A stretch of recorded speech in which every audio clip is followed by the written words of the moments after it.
Le changement est visible, le progrès est palpable dans le secteur de l'enseignement supérieur et universitaire en République démocratique du Congo. Dans cette émission spéciale, nous allons faire un état de lieu de ce domaine. Ici sur le plateau, nous serons avec le ministre des tutelles, Théophile Mbemba. Face à lui, quelques étudiants qui lui poseront quelques questions. Alors, sous vos applaudissements, et étant debout évidemment, je vous demanderai d'accueillir le ministre de l'ESU qui va faire son entrée sur ce plateau.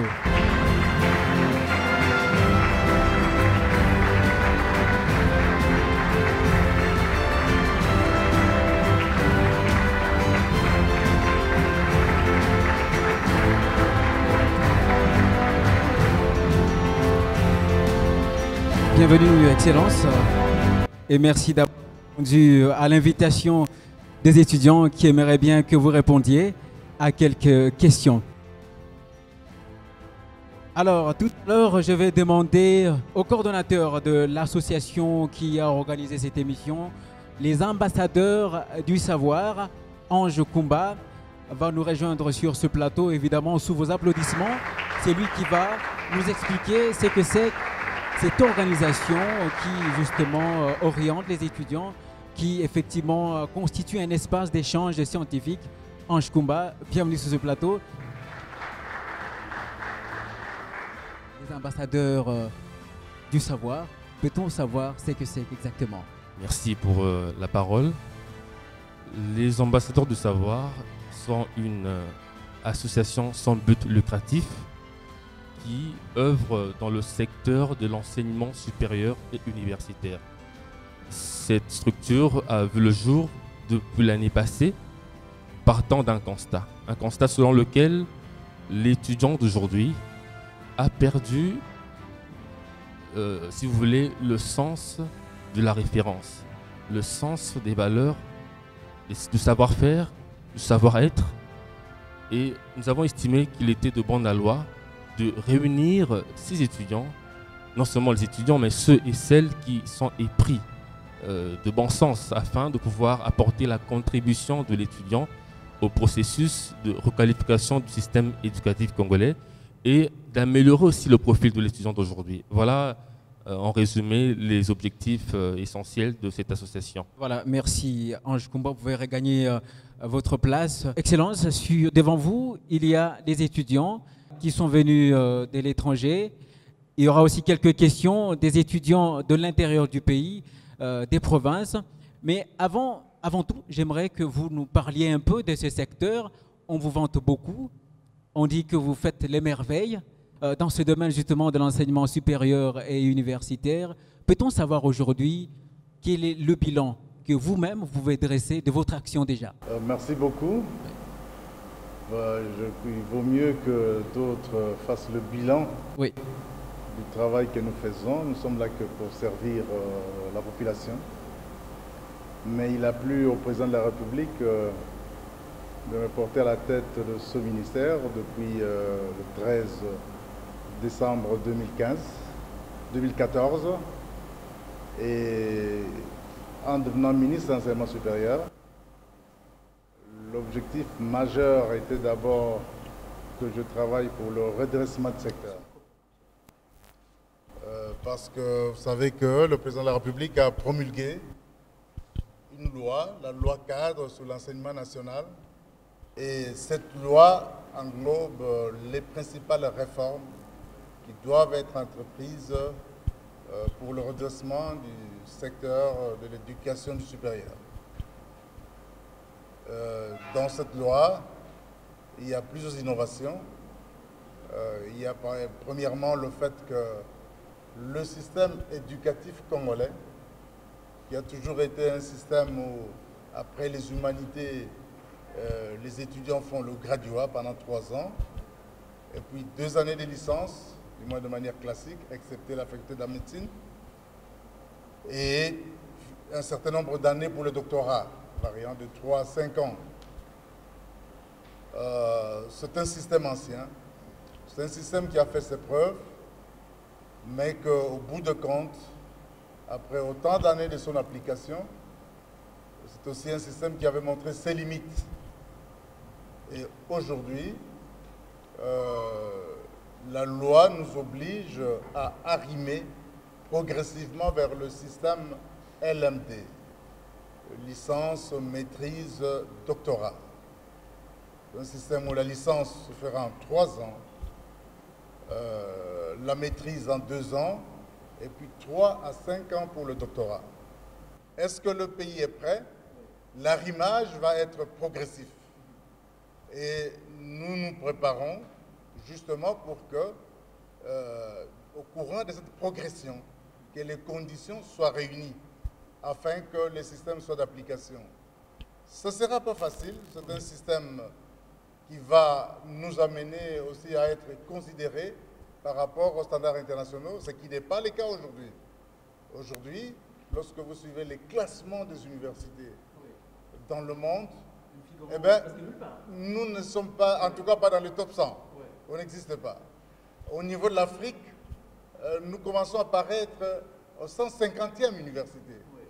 Et donc, ces rankings-là n'honorent pas la qualité de la formation et, en conséquence, handicapent même la carrière de ce jeune que nous devons préparer pour nous remplacer demain. Il est important que notre système éducatif ne souffre d'aucun complexe à travers le monde, parce que vous le savez très bien que dans les années 60, que d'étudiants venaient, en début des années 60, étudier à l'université Lovanium. Nous étions parmi les 4 premières universités en Afrique. Mais aujourd'hui, ce n'est plus le cas. Ce n'est pas normal. Il faut que tout soit fait pour que, justement, nous améliorer la qualité de notre formation, que la gouvernance des établissements soit améliorée, que la recherche soit revitalisée pour que les étudiants qui sont formés aujourd'hui, quand ils auront à terminer demain, ils se disent oui, nous avons terminé, le marché d'emploi est prêt à nous accueillir, et qui seront appelés à passer des tests, ils ne vont pas fuir, parce qu'il y en a qui fuient quand on dit venez passer des tests, parce qu'ils se réalisent qu'ils ont eu l'illusion du diplôme, mais en réalité, ils n'ont pas été bien formés. Un autre phénomène décrié d'ailleurs par plus d'un dans l'opinion, c'est cette prolifération illégale des établissements. Est-ce que cette loi prévoit quelques dispositions pour éradiquer ce phénomène? Absolument. Oui. C'est une des innovations ou des points renforcés par la loi cadre. Oui.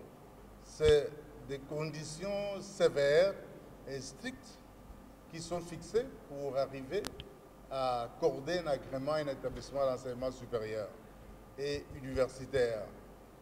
Et pour ce faire, d'ailleurs, parmi les mesures d'application que nous sommes censés prendre, une des premières mesures, c'est le décret qui devait porter définition de critères de viabilité d'un établissement d'enseignement supérieur.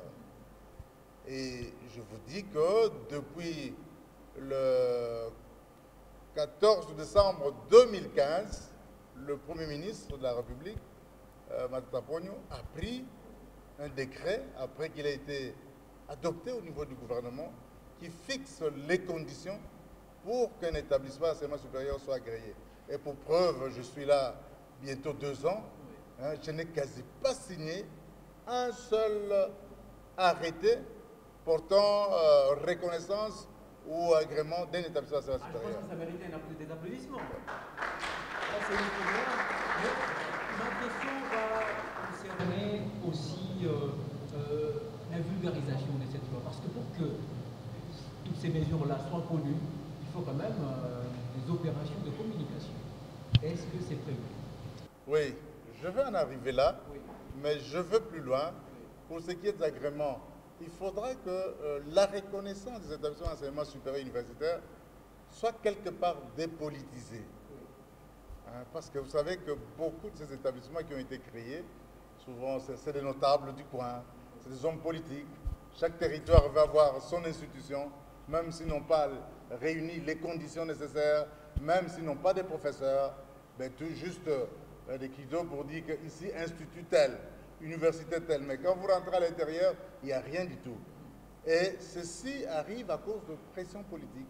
C'est aussi que dans le cadre de cet arrimage progressif vers le système LMD, il est prévu pour que nos établissements soient reconnus plus facilement de par le monde.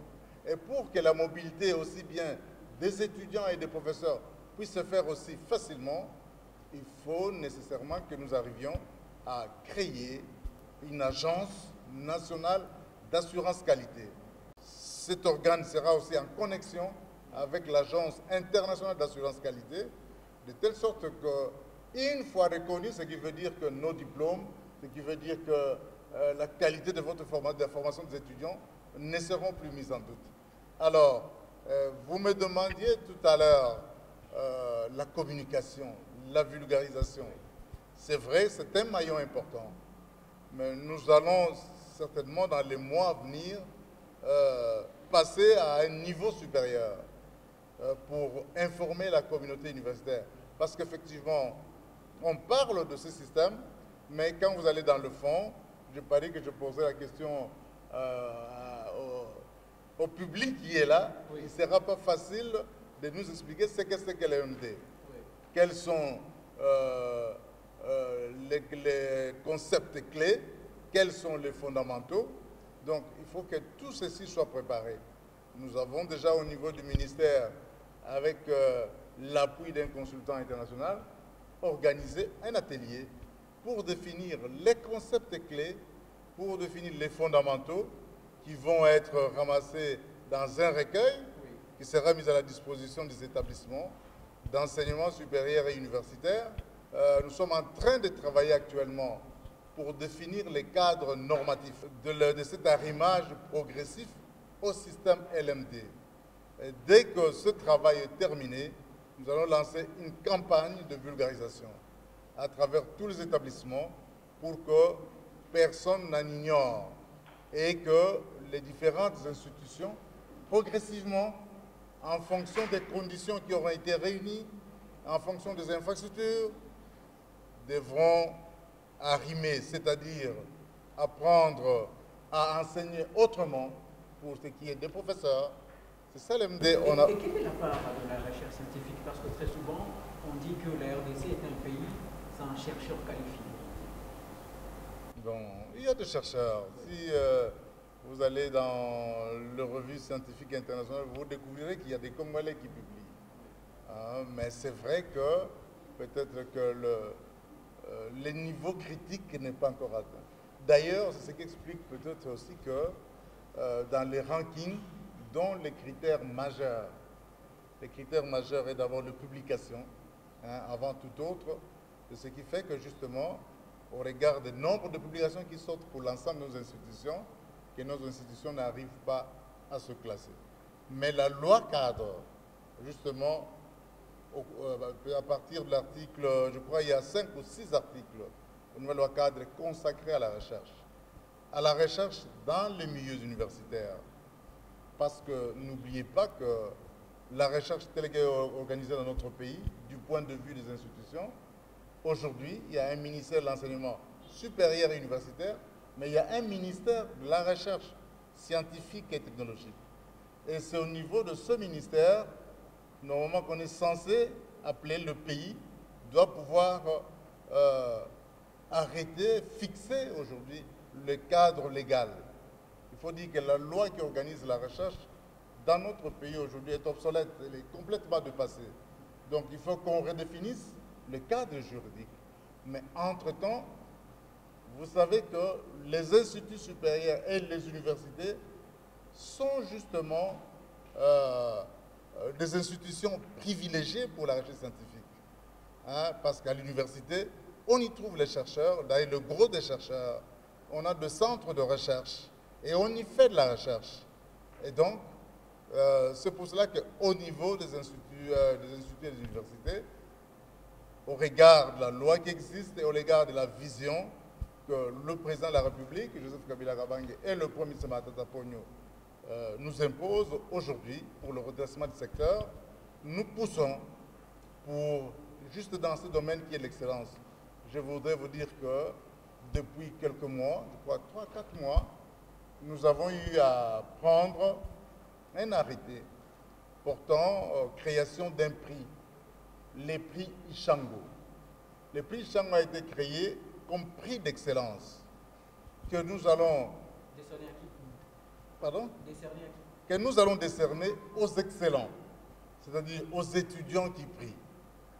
Nous clôturons l'année académique le 30 juillet prochain. Le 30 juillet, les étudiants qui auront réussi avec 80% vont se voir décerner ce prix. Ah, ça mérite bien des applaudissements. Ouais. Parce que c'est bien une première. Mais maintenant, la question est de savoir pourquoi ce prix. Pourquoi ce prix? C'est pour inciter à l'excellence. On veut inciter à l'excellence. En réalité, le prix Chango contient des sous-prix. Il y a premièrement les prix d'excellence de Joseph Kabila. Deuxièmement, il y aura un prix pour pousser, soutenir le genre. Parce que nous constatons que les jeunes, les filles ou les femmes de manière générale sont très peu nombreuses dans le monde scientifique. Nous devons le soutenir et pousser celles qui peuvent aller loin, qu'ils aillent le plus loin possible. Et donc, il y aura un prix aussi pour encourager les femmes scientifiques. Mais il y aura aussi un prix pour les chercheurs. C'est-à-dire que les chercheurs qui sont assistants, chefs de travaux, qui font des publications, lorsque cette publication est bien cotée dans des revues internationales, eh bien, nous allons aussi les coller, plutôt décerner ce prix-là. Et donc, et même les professeurs qui auront fait des découvertes du genre, ce que le professeur Mouye m'avait fait autrefois, nous voulons soutenir en fait la recherche parce que finalement, c'est grâce à la recherche qu'un pays produit les connaissances qui peuvent transformer notre société. Et donc, nous allons soutenir cette recherche dans le milieu d'enseignement supérieur universitaire. Bien entendu, pour ce faire, nous allons travailler en étroite collaboration avec le ministère de la Recherche scientifique et technologique. Alors, avant de passer aux questions des étudiants qui se trouvent dans cette salle, comme vous parliez justement de la recherche scientifique, il y a l'un d'eux qui a créé un portail par lequel justement les étudiants peuvent aller chercher quelques informations et même s'outiller intellectuellement. Je vais donc inviter M. Philippe Ariala, qui est quelque part dans la salle. Il va présenter ce portail. Voilà, vous êtes venu.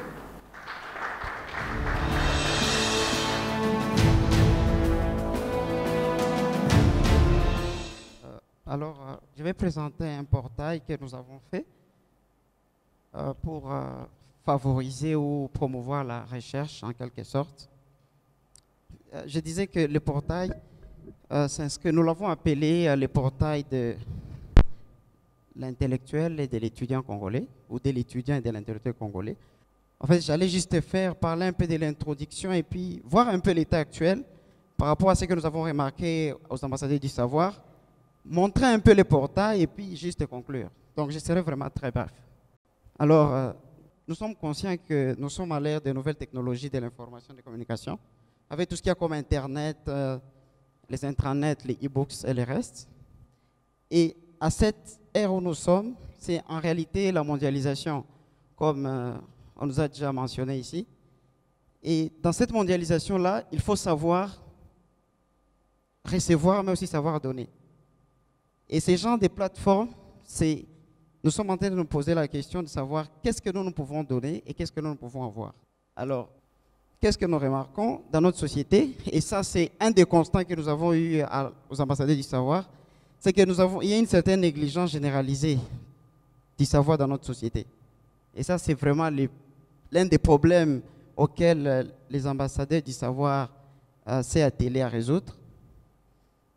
Et parmi les sous-problèmes, l'année passée, au courant du lancement des ambassadeurs du savoir, mais vous imaginez qu'en matière de savoir, comme son Excellence, Monsieur le ministre l'a dit, les classements, regardez là où nous sommes. Est-ce que nous reflétons ce positionnement-là? Alors, je suis allé chercher quelques renseignements, par exemple, par rapport à l'UNESCO. Et selon les derniers chiffres que j'ai pu trouver, j'ai vu par exemple que, vous pouvez voir, 64 livres, par exemple, contre 5500 livres pour l'Afrique du Sud par année. Donc, vous pouvez vous-même remarquer l'écart qu'il y a. Ça veut dire que nous publions moins, les publications scientifiques sont moins, il y a peu de colloques scientifiques, il y a peu d'opportunités pour publier, surtout pour les jeunes intellectuels. Et donc, ce qui fait que ce n'est pas toujours facile pour les jeunes de s'y retrouver, d'avancer dans ce monde ici. Le portant en question, ça essaie un peu de concentrer beaucoup d'informations. Quel type d'informations? Par exemple, aujourd'hui, dans un monde où l'information circule facilement, il y a des plateformes où vous pouvez avoir l'information facilement. Et ces portails vous permettent justement d'aller à l'essentiel. Et comme vous avez pu voir, par exemple, il y a ces bibliothèques ouvertes, avec LibGen, par exemple, qui a 1 million de livres. Nous avons aussi Books, où il y a 2,5 millions de livres, avec plus de 52,4 millions d'articles scientifiques, et qui sont récents. Donc, ce sont quand même des choses que les chercheurs devaient connaître. Il y a aussi des plateformes où vous avez des thèses, des doctorats ou des maîtrises qui sont publiées et qui sont en ligne. Donc, vous n'avez juste qu'à y aller et retrouver ces informations-là. Et je voulais vous parler, par exemple, des SciHub, qui a plus de 50 millions de documents scientifiques. Ça, c'est vraiment étrange. Et ces SciHub reçoivent 200 000 visites. Et quand vous allez sur la carte des personnes qui accèdent à SciHub, vous voyez l'Égypte, l'Afrique du Sud, le Congo, pratiquement personne. Il y a des pays comme les États-Unis, la Chine, la France. Mais nous, on n'a pas accès, disons, on ne visite pas ces sites ici. Pour dire qu'on va sur Facebook, comme on avait déjà mentionné. Alors, la plateforme aussi essaie de mettre en évidence les publications congolaises ici en RDC, mais aussi les publications des Congolais à l'étranger. Et donc, nous allons vraiment faire appel à ces gens qui publient pour que nous puissions promouvoir. Si vous publiez, faites-nous signe. Nous allons vraiment mettre ça sur plateforme, que les gens sachent qui fait quoi. Et dans cette façon-là, je pense que ça sera une meilleure façon pour aider tout le monde à aller de l'avant. À ceux qui veulent acquérir des connaissances, de les acquérir. À ceux qui veulent les donner, de les donner. OK. Alors, il y aura aussi une page pour les MOOCs. Ce sont juste des cours ouverts que beaucoup d'universités dans le monde offrent, comme le Collège de France ou MIT ou Harvard. Ce sont des cours gratuits. Vous pouvez aller, vous allez vous renseigner, tout ça et le reste. Alors, nous allons mettre aussi les forums. Il y aura un forum de partage. Ce qui fait que quelqu'un peut donner quelque chose ici à Kinshasa. Et quelqu'un qui est à Kamina, par exemple, s'il a accès à l'Internet, il pourra facilement avoir à ce type d'informations. On pourra toujours chatter, tout ça et le reste. Alors, pour conclure, la promotion du savoir, c'est un processus. Donc, ça commence quelque part et puis ça continue. Il ne faut jamais s'arrêter une fois qu'on a commencé. Les ambassadeurs du savoir, on veut être leader dans cette promotion du savoir ou dans cette démarche ici, où nous voulons vraiment promouvoir les savoirs autant que nous pouvons, surtout que nous sommes encore jeunes. Je pense que c'est maintenant le temps. L'important en question, c'est juste une plateforme pratique pour arriver à cette mission que nous sommes assignés en tant qu'ambassadeurs du savoir. Et sur cette plateforme, nous voulons que tout le monde puisse vraiment contribuer, parce que c'est de cette façon-là que, en tant qu'intellectuel, en tant qu'étudiant, nous allons aussi participer au développement du pays. Bien sûr, en partageant les savoirs, en y accédant, tout ça. Et il me reste seulement juste de vous dire merci.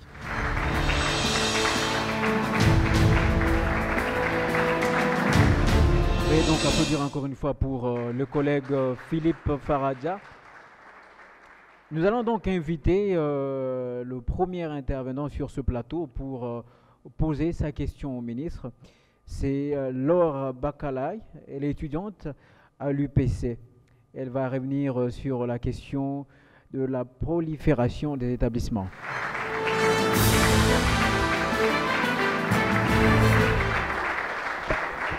Monsieur le ministre, bonsoir. Bonsoir. Nous aimerions savoir s'il y a des mesures concrètes mises en œuvre dans la loi cadre pour lutter contre et réglementer aussi la prolifération des institutions supérieures et universitaires. Oui, je dis tout à l'heure en introduction que je crois qu'à partir de l'article 43 à 45, dans la loi cadre, il est prescrit les conditions que doivent remplir les promoteurs dans les cas du privé qui veulent créer des établissements d'enseignement supérieur, mais aussi au niveau des établissements publics, les conditions aussi sont renforcées.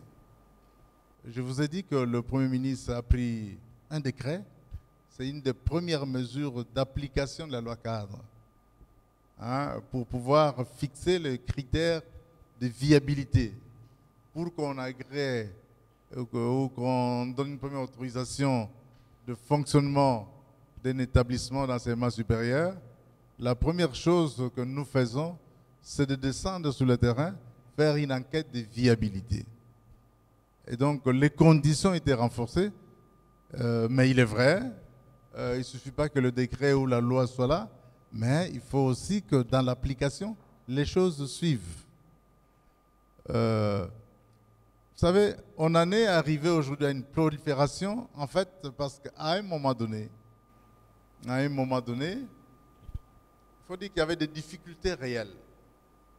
Vous savez, il n'existait qu'à peine 3 universités officielles, Kisangani, Lubumbashi, traditionnelles, Kisangani, Lubumbashi, Kinshasa. À ce moment-là, bon, petit à petit, il y a eu quelques institutions ici à Kinshasa. Et avec la croissance démographique, le nombre de jeunes augmentant, ces établissements, ces institutions académiques étaient complètement dépassés, et si bien qu'on vivait une massification importante, particulièrement dans les premières années. Et donc, il était impossible dans ces conditions de poursuivre la formation de nos étudiants à travers l'ensemble de la République. Et il a été adopté la politique, le SEMAGE. Je crois dans les années 80-90, il y a une politique, le SEMAGE. Et il y a des arrêtés qui avaient été distribués. Les politiques s'y est mêlées, évidemment. Et effectivement, on en est arrivé hier à près de 800 établissements d'enseignement supérieur et universitaire, avec une centaine d'universités, près de moitié-moitié, je dirais, entre le public environ et les privés. Mais malheureusement, le contrôle de viabilité, le respect des exigences pour l'ouverture de ces établissements ne l'ont pas été. Comme c'est l'État qui a lancé cette politique de SEMAGE, il créait en espérant que progressivement, ces universités ou ces instituts vont réellement être dotés des infrastructures nécessaires, des professeurs, etc. Mais ceci n'a pas suivi. Et d'ailleurs, c'est cela qui a contribué au dégringolage même de notre système éducatif supérieur, où à un moment, on a vécu, et d'ailleurs, on le vit encore. Hein, on voit des assistants qui donnent cours en licence, hein, alors que les assistants ne sont pas là pour donner cours, c'est pour assister les professeurs. Donc on peut dire à ce stade qu'il y a déjà un début de solution quant à ces problèmes. Il y a un début de solution, et il y aura une solution parce que oui. Le Premier ministre lui-même est ferme là-dessus, nous-mêmes nous sommes fermes, hein, et donc c'est sûr que nous allons poursuivre ce travail, hein, progressivement, et en appliquant le décret qui porte critères de viabilité décrété par le Premier ministre Matata Ponyo Mapan. Merci beaucoup, j'espère que Laure est satisfaite. À présent, nous allons inviter l'étudiant Rudy Montou. Il va revenir sur cette loi cadre et l'importance qu'elle accorde à la recherche scientifique. Bonsoir, Monsieur le ministre. Bonsoir. Je vais revenir encore sur la question de la recherche que vous avez élucidée lors de votre introduction, parce que justement, cette question est très cruciale au niveau de l'enseignement supérieur et universitaire. Alors, en lisant la loi cadre, parce qu'il fallait la lire finalement, j'ai été très frappé par le nombre de lignes consacrées à la recherche. Notamment, j'espère que c'est le titre 4, si je ne me trompe pas, qui est consacré à la recherche scientifique. Et ce titre, justement, nous constatons que, en regardant ce titre, la loi cadre est très peu parleuse au sujet de la recherche scientifique au niveau des universités? C'est le premier volet de ma question. Je voudrais savoir, est-ce qu'on peut considérer ça comme une importance peu significative que la loi accorde à la recherche? C'est là le premier volet de ma question. Le deuxième, c'est que on constate de plus en plus une vague de certains étudiants qui se rassemblent dans les universités. Je parle plus principalement des universités privées, puisque je sors de l'UPC et je suis de là. Les étudiants se rassemblent pour faire de la recherche. Eux-mêmes se constituent en centre de recherche. Dans mon université, dans la faculté d'administration des affaires et des sciences économiques, il y a là une cellule de réflexion économiques et sociales, il y a un laboratoire de recherche en finance inclusive qui va se créer, il y a une cellule de réflexion des économistes monétaires, donc il y a tant de cellules qui vont se créer, il y a un autre laboratoire de recherche en économie quantitative. Donc, toutes ces structures de recherche créées par des jeunes étudiants qui n'ont juste là pas de coup de pouce pour faire de la recherche. Est-ce que ces étudiants-là doivent attendre un coup de pouce des universités ou doivent attendre un coup de pouce d'une politique générale du gouvernement en matière de la promotion de la recherche dans les universités? Voilà. Merci. Vous avez pleinement raison quand vous dites qu'il y a très peu de lignes. Je crois qu'il y a à peine, 5 ou 6 articles consacrés à la recherche au niveau de la loi cadre. Je vais vous dire qu'à l'époque, j'étais à l'Assemblée nationale. Tout en débattant de cette loi, j'avais fait la même observation que vous devant la tribune de l'Assemblée nationale. Mais finalement, le débat qu'il y a eu ont amené l'Assemblée à conclure sur c'est que le principe qui sont retenus au niveau de la loi cadre. Donc, la loi cadre porte sur l'enseignement national, son organisation, etc. Et donc, c'est comme cela que l'explication, dans les débats qui est apparue dans les discussions, c'est le fait qu'on n'avait pas à trop épiloguer alors qu'on veut organiser l'enseignement national sous la recherche. Mais néanmoins, il était important de poser les principes. Et les principes, c'est autour de ces quelques articles. Le fait qu'il y a tout un secteur qui est la recherche scientifique et technologique et qu'au niveau de l'Assemblée nationale, on attendrait le projet de loi, s'il doit venir du gouvernement, n'est-ce pas, qui organise l'ensemble de la recherche. Je vous ai dit que la loi actuelle qui organise la recherche est obsolète, elle est dépassée, il faut le dire. Elle est dépassée. Et il faut qu'on la revoie. Il faut qu'on la revoie. Mais l'organisation en tant que telle, il faut un autre projet de loi. Et alors, maintenant, que faut-il pour des initiatives qui sont prises au niveau des étudiants? D'abord, dans le principe, on vous dira aussi que la recherche se fait librement. Ce n'est pas un secteur où on va dire que toi, tu dois faire la recherche, toi, non, non. Vous devez vous sentir avoir les capacités intellectuelles nécessaires pour chercher des connaissances nouvelles dans un domaine donné. Merci beaucoup, monsieur le ministre. Alors, veuillez donc applaudir pour Rydil. Et nous invitons en même temps Rigen Ngembo, étudiant en faculté des sciences politiques à l'UNITI, qui va aussi poser sa question au ministre. Monsieur le ministre, parce que vous parlez d'une question très importante qui touche à la vie de la nation, ma préoccupation est la suivante. Quelle est la proportion des sanctions par rapport aux infractions qui se commettent aujourd'hui dans le milieu universitaire? Parce que nous le constatons tous que aujourd'hui les antivaleurs semblent prendre les dessus sur les vertus. Alors, quelle est la sanction, quelle est la proportion des sanctions par rapport aux infractions qui se commettent dans le milieu universitaire? Je vous remercie. Merci. Quand vous lirez la loi cadre, je reviens toujours parce que c'est la référence principale. Vous verrez que des infractions qui sont liées à la gestion académique, à la gestion administrative, scientifique, se sont fixées dans une série de lois quant aux peines qu'on est censé encourir. mais il faut dire que ce n'est pas facile. Mais il faut dire aussi que cela doit se faire dans le respect de l'organisation de l'enseignement supérieur universitaire.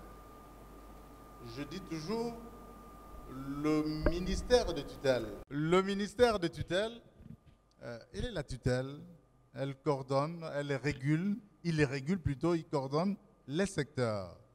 Mais ceux qui ont en charge la gestion quotidienne de ces institutions, ce sont les membres des comités de gestion. Et donc, les premières personnes qui doivent agir par rapport à ces antivaleurs qui ont pris corps au niveau du secteur sont les membres du comité de gestion qui attendent certainement le rapport de département, le rapport au niveau de faculté, hein, avant que ça n'arrive au conseil de l'institution. Il y a un certain nombre de mesures, de suspension, de blâme, d'avertissement qui peuvent être prises au niveau du comité de gestion. Mais pour ce qui est de revocation, hein, il faut nécessairement que, une fois le dossier qui a été ouvert a été clôturé au niveau de l'institution, il soit transféré au niveau du conseil d'administration. Nous avons les conseils d'administration des instituts supérieurs techniques, des instituts supérieurs pédagogiques et de l'université. Et à leur tour examinent, et quand ils ont examiné, ils donnent leur point de vue. Les dossiers arrivent au niveau du ministère pour les sanctions que le ministre doit prononcer. Je peux vous assurer, j'encourage comme ministre les membres du comité de gestion à assumer pleinement leurs responsabilités. Parce que c'est à ce niveau-là, au niveau de la base, que s'il y a complaisance, les dossiers ne sont pas bien présentés, et à ce moment-là, on ne peut pas faire de l'arbitraire. Pour sanctionner, il faut avoir des preuves suffisantes que réellement, tel assistant, tel professeur, etc., a commis une infraction. Nous demandons aussi aux étudiants qui parfois sont victimes de ces antivaleurs d'avoir aussi le courage de dénoncer, hein, et ne pas entrer dans un système de complaisance, de clientélisme, hein, dans l'espoir de gagner de points, alors que vous savez que le point gagné de cette manière ne vous profiteront jamais. Parce qu'à un certain moment, vous allez être bloqué. En réalité, quand vous cherchez à gagner de points par favoritisme, en fait, vous vous tuez vous-même. C'est un suicide intellectuel. Oui. Vous condamnez tout votre avenir. Parce que quand vous aurez celui-ci terminé, vous aurez l'illusion d'avoir eu un diplôme, mais vous n'avez rien dans la tête. Et votre vie s'arrête, parce que vous aurez déjà perdu tout votre temps.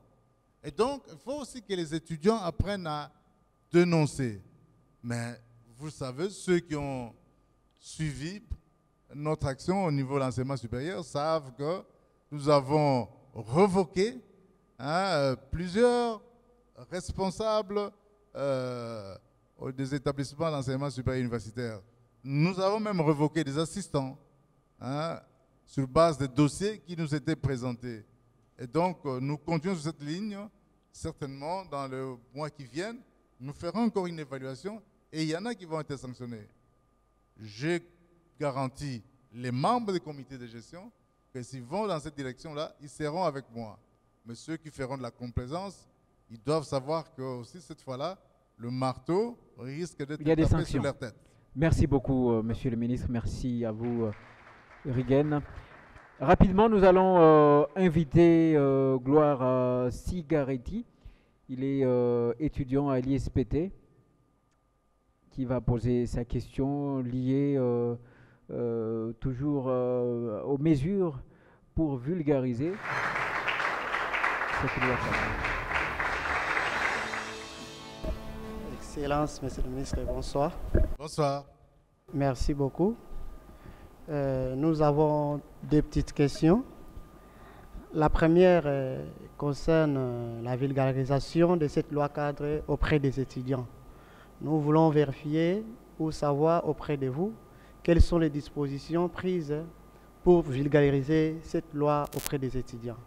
Et notre deuxième question est axée, j'espère, autour de la clôture de l'année académique qui s'annonce dans 4 ou 5 jours. Mais un constat étant coordonnateur des étudiants, nous a révélé qu'en voyant la 017 vers le calendrier deuxième semestre, vers la fin de l'année, le calendrier paraît être un peu surchargé, avec les sessions, la défense et les clôtures, et des exigences qu'on oblige les chefs d'établissement de déposer les cotes et les diplômes avant la clôture de l'année académique. Est-ce que avez-vous déjà pris des dispositions pour essayer un peu de revoir les calendriers par rapport à cet inconvénient-là? Merci beaucoup. Pour ce qui est de mesures prises pour la vulgarisation de la loi cadre, ou des dispositions prises auprès des étudiants. En introduction, je l'ai dit, il nous faut, élaborer un petit manuel qui va reprendre le principe fondamentaux et les concepts clés du système LMD. Ce travail est en cours. Deuxièmement, nous devons élaborer les cadres normatifs pour l'arrimage progressif au système LMD. Ce travail-là aussi est en cours. Avec ces deux documents, quand nous les aurons eus, nous allons certainement réunir les membres des comités de gestion, d'abord pour la validation, pour valider les documents. Quand nous les aurons validés, nous les soumettrons au gouvernement. Le gouvernement, d'abord par la commission socioculturelle, va critiquer les documents, l'étudier, l'adopter. Quand ils l'auront adopté, ils passeront au Conseil des ministres. Et quand le Conseil des ministres l'aura approuvé, à partir de ce moment-là, ces documents seront reconnus comme les documents qui vont nous conduire dans l'arrimage progressif au système LMD. Et tant que ceci n'est pas fait, il n'est pas bon de mettre, comme on dit, la charrue devant le bœuf. Parce qu'à ce moment-là, il peut y avoir des impairs, ça peut aller dans tous les sens. Chacun peut commencer à créer son LMD comme il entend. Ça ne serait pas bon. Donc, il est probable que à la rentrée académique prochaine, il sera annoncé ce programme de telle sorte que et les comités de gestion et les comités de coordination des étudiants, pour qu'ensemble, que nous arrêtions le programme de vulgarisation sur l'ensemble de la République. Et ça va se faire, je sais que le partenaire aussi attend cela. Quant au calendrier académique, le calendrier académique, il est là. Il est fixé dès le début de l'année. Dès le début de l'année, on connaît quand est-ce que le cours commence, quand est-ce que les évaluations doivent se faire, et quand est-ce que finalement on la clôture. L'année académique, effectivement, va être clôturée le 30 juillet prochain. Nous allons nous déplacer pour le faire officiellement à Goma. Et dans les institutions ici, il y aura bien représentants. Sinon, les chefs d'établissement vont me représenter, vont clôturer au nom du ministre. Ça, c'est la clôture officielle. Vous parlez de la surcharge. Malheureusement, il y a des pratiques qui se sont introduites dans la gestion académique. De mon temps, on commençait l'année académique, on avait son sujet de mémoire, on connaissait le directeur. Et donc, au même moment que nous suivions le cours, au même moment, on devrait dégager du temps pour préparer son mémoire. Je suis biochimiste, donc c'était au laboratoire, faire mes expériences, discuter avec le professeur. Et donc, quand la période de la session arrivait, eh bien, la présentation de mémoire était intégrée dans le calendrier de la session. Mais aujourd'hui, et moi je dis c'est une mauvaise pratique, parce que vous faites payer une année aux parents des frais pour une année supplémentaire que vous auriez pu éviter. Aujourd'hui, apparemment, il y a une pratique comme quoi les étudiants se sont résolus. D'abord, bon, ils arrivent en dernière année. D'abord, je m'occupe de cours. Quand j'aurai réussi mes cours, et puis le mémoire, on verra après. Je crois qu'il faut que cette pratique-là s'arrête. Nous allons motiver le chef d'établissement pour qu'il s'adresse au département afin que le sujet de mémoire puisse être donné, si pas à la fin de l'année académique en cours, mais dès le début de l'année académique en cours, et prochaine plutôt. Et donc, à partir de ce moment-là, les étudiants doivent apprendre à travailler. Et donc, changement, il n'y aura pas de changement. Il y a des sessions spéciales pour les étudiants retardateurs, prévues, je crois, au mois de février. Sinon, écoute, vous êtes censé reprendre l'année. Vous êtes censé reprendre l'année. Merci beaucoup. Merci. Merci, Monsieur Sigaretti. Je vais donc applaudir pour Sigaretti. Monsieur le ministre, comme on le disait tantôt, nous avons aussi dans la salle deux étudiants qui viennent de l'étranger. On commence par Credo Cabulo, qui est étudiant à l'Université d'Indiana, aux États-Unis d'Amérique. Il peut monter sur ce plateau pour aussi poser sa question.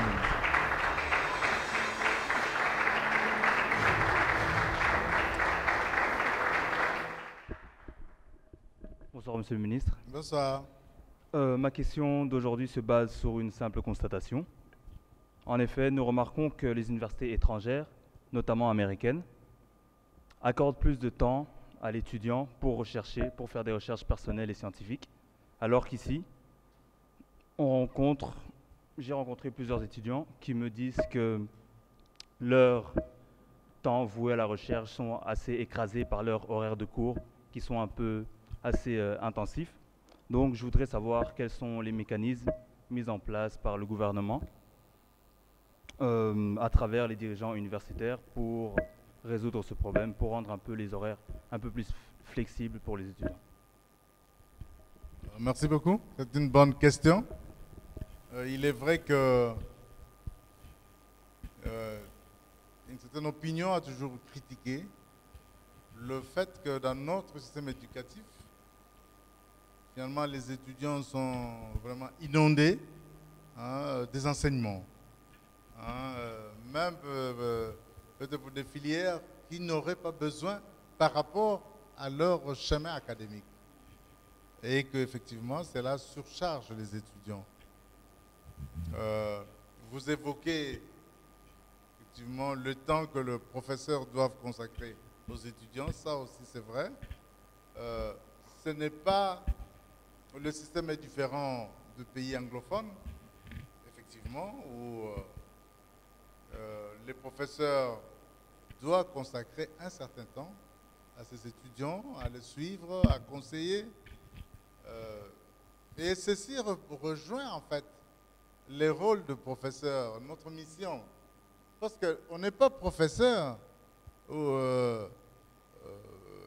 pour faire échouer les étudiants. On a été formés avec l'appui de l'État jusqu'à un certain niveau, en tout cas nous autres jusqu'au niveau même post-universitaire, parce qu'on a eu de bourses. Mais lorsque l'État vous reconnaît professeur et qu'il vous paye pour ça, notre devoir n'est pas de chercher d'être content parce que oui, dans mon cours, il n'y a que 10%, 20% d'étudiants qui ont réussi. Tous les 80% ont échoué et on est content. Non, on ne doit pas être content. Notre mission, c'est justement d'encadrer leurs étudiants, leur transmettre le savoir, les connaissances, pour qu'aussi demain, quand nous sommes fatigués, ils prennent la relève et peut-être qu'ils fassent même mieux que nous. Et donc, pour ce faire, il faut que le professeur ait du temps à consacrer aussi à l'étudiant ou à l'étudiante, peut-être à constater, là, il n'a pas bien compris, ben, il faut mieux le suivre, pourquoi vous n'avez pas compris, il explique autrement. Ceci ne pas faire, gros. C'est pour cela que nous, justement, c'est une des raisons d'aller vers ce système LMD, vous savez, qui a commencé dans les pays anglophones, avant que le francophone l'adopte. Aujourd'hui, l'international. Nous voulons aussi aller vers là. Quand on dit, le professeur doit apprendre à enseigner autrement. C'est aussi cela. C'est-à-dire que le professeur prenne le temps de pouvoir, dans ses enseignements, être en interaction aussi avec ses étudiants. Comme les étudiants aussi, qui doivent apprendre à étudier autrement. Hein, les étudiants ne doivent pas se contenter uniquement des notes des professeurs, hein, avec nouvelles technologies de l'information et de la communication, avec les plateaux de l'étudiant et de l'intellectuel, savoir consulter les ouvrages, savoir consulter les cours. Faire des recherches. Faire des recherches Oui. personnelles. De telle sorte que l'étudiant peut même contrarier un professeur qui est dépassé et qui dit des choses qui relèvent de l'archaïsme. Vous lui dites, non, non, non, professeur, moi j'ai lu dans tel ouvrage, plutôt la théorie a évolué, les choses se passent aujourd'hui autrement. Ah, mais je pense que ça mérite bien des applaudissements. Je vais... Il faut que ça arrive. Oui. Et donc, les évaluations aussi se feront autrement. Oui. Tout à fait raison, certainement. Pour ce faire, il faudra que d'abord, c'est aussi une des choses importantes que nous devons faire, on doit revoir le programme, on doit revoir le curricula, n'est-ce pas? Et on doit refixer tout cela pour que les étudiants ne soient pas trop dispersés. Nous entrerons dans un système de crédit et donc nous espérons qu'avec cela, les choses vont changer. On espère que c'est dans un avenir proche. Bon, je le souhaite, Oui. mais ça dépend de beaucoup de facteurs. Merci beaucoup, Monsieur Credo Kaboulé. Voilà, merci, Monsieur le ministre. Mais avant de terminer, pendant qu'on est en train de préparer un cocktail, j'aimerais vous poser une question personnelle. Est-ce qu'aujourd'hui, lorsque vous regardez le secteur de l'enseignement supérieur et universitaire, est-ce que vous êtes fier en tant que ministre? Bonne question. Est-ce que je suis fier? Je ne parlerai pas de la fierté. Oui. Il faut dire que quand le président de la République m'a fait cet honneur de diriger ce ministère, j'ai reçu des enseignants, plusieurs personnalités qui passaient, et même la population. Hein, parce que moi, je vis dans la cité. Et la plupart des gens qui venaient, généralement, qu'est-ce qu'ils me disaient? Ils me disaient, félicitations, monsieur le ministre, mais vous avez du pain sur la planche. Des grâces, faites tout pour que quand même les choses changent au niveau du secteur. Donc, je savais très bien que la situation était très difficile. Surtout que pendant près de pratiquement d'une année et demie, il n'y avait pas de ministre de tutelle. Donc, il est clair et net que la mission était, par la volonté du président de la République, de redresser les secteurs. Et d'ailleurs, pour ce faire, le président de la République avait même demandé à l'intérimaire, qui était le ministre Macaire de l'enseignement primaire et secondaire à l'époque, pour organiser un forum à Zongo, aussitôt que la loi cadre a été publiée, pour, disons, un séminaire qui a réuni toutes les sommités. On a même invité des sommités scientifiques du monde extérieur pour dire qu'est-ce qu'on doit faire pour améliorer les secteurs. Donc, les difficultés étaient nettes. Et donc, je savais très bien que j'allais au front. Depuis que je suis, nous prenons, avec l'appui de la hiérarchie, hein, nous prenons, et réellement nous sommes appuyés, parce que l'éducation, et notamment l'éducation du supérieur, est tellement importante pour un pays. C'est la clé de développement. Si vous la détruisez, ça veut dire que vous condamnez l'avenir de tout un pays. Ceux qui sont aujourd'hui, demain, ils n'y seront plus. Les jeunes doivent prendre la place. Il faut que ces jeunes-là soient formés. Et donc, c'est tellement important que nous sommes appuyés à ce que nous faisons, même si les moyens ne suivent pas toujours. Mais un jour, ça viendra. Et donc, je veux dire que, vous savez que j'allais au front, on a commencé à affronter les difficultés après l'étude du milieu. Nous avons commencé à prendre un certain nombre de mesures, hein, des mesures d'application par rapport à la loi cadre, des mesures de sanctions par rapport aux antivaleurs. Nous avons entamé, non pas de suivre la situation à partir de notre bureau, mais d'aller sur le terrain, hein, voir un peu comment ça se passe. Hein. Et je vais vous dire que la somme de tout cela, aujourd'hui, me permet de dire que le système éducatif congolais du supérieur n'est pas mort et qui peut redémarrer et effectivement même retrouver son blason d'antan. Il n'est pas mort, il existe. Et pour preuve, Oui. je vais vous dire pour preuve, vous êtes là, hein, vous étudiez dans les universités congolaises. C'est vrai peut-être que les bibliothèques très achalandées comme ailleurs n'existent pas. Peut-être que les laboratoires n'existent pas pour ceux qui font les sciences et les technologies. Mais au moins, il y a une chose sur les fondamentaux, sur ceux qui peuvent vous aider demain de pouvoir vous engager dans la vie, vous le avez. Pour preuve que ceux qui vont à l'étranger, qui terminent ici pour faire le master, eh bien, très peu échouent. Très peu échouent. Et donc, ce qui veut dire que les fondamentaux sont là, mais nécessitent d'être renforcés par l'amélioration des infrastructures, par l'amélioration des équipements. Et la collaboration entre... Bien sûr, Oui. et par la qualité des professeurs Oui. qui doivent enseigner. Et donc, le système éducatif supérieur existe. Aujourd'hui, encore, sur base de mon expérience de terrain, j'étais dans le Haut-Katanga, j'étais dans la là-bas, je revenais de Maniema, j'étais dans la province orientale. Quand on voit comment les comités de gestion qui n'attendent, qui réclament leurs frais de fonctionnement, frais d'investissement, qui n'arrivent pas toujours à temps, je le reconnais, mais qui le réclament, mais ils ne restent pas assis sur leur chaise. Oui. Ils travaillent. Et on voit qu'ils sont en train, petit à petit, de construire, d'améliorer les infrastructures, rien qu'avec ce qu'on appelle le COPA, n'est-ce pas? Les conseils des partenaires sur base de quelques projets concrets réalisés dans les universités. Donc, l'espoir est là, avec la volonté politique du gouvernement et avec le travail que les comités de gestion ont commencé à faire. Il y a de l'avenir, plein avenir, dans notre système éducatif, avec l'espoir que, certainement, au niveau des rankings, dans un proche avenir, nous pourrons quand même gagner quelques points et ce sera à l'avantage de la communauté congolaise et des étudiants. Merci. Merci beaucoup, monsieur le ministre Théophile Mbemba.